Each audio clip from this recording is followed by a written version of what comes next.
करें Bhojpuri loops YouTube channel को और बेल घंटे को दबाएं ताकि आने वाली हर नोटिफिकेशन आपको मिलती रहे।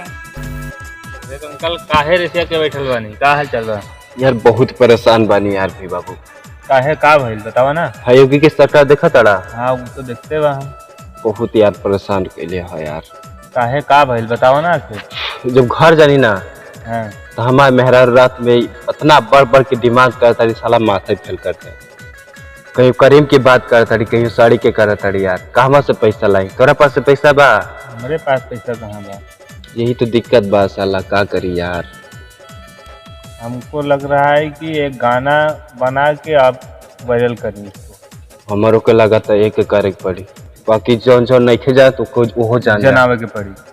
ओके, गाना के माध्यम अखिलेश भैया लावे के, योगी जी के भगावे के, अपना भी पी के देखा। समाजवादी पार्टी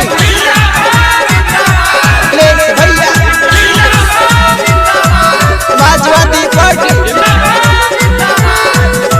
लगे न मनवा हमर ये जान, योगी सरकार कइले परेशान। लगे न मनवा हमर ये जान, योगी सरकार कइले परेशान। बस बचन हमारा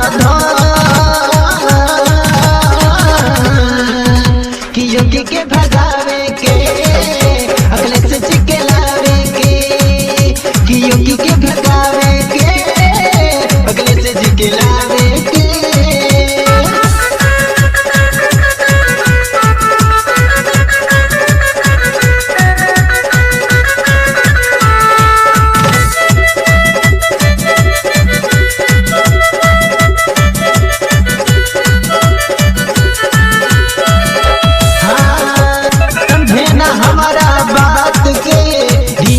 करेली रात के करा तड़ी तांग हो, जिंदगी ही भइले झांड हो।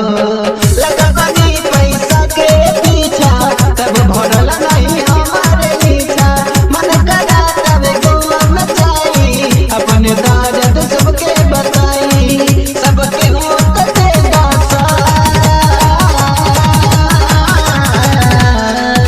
कि योगी के भगावे के, अखिलेश जी के लावे के। कि योगी के भगावे के, अखिलेश जी के लावे के।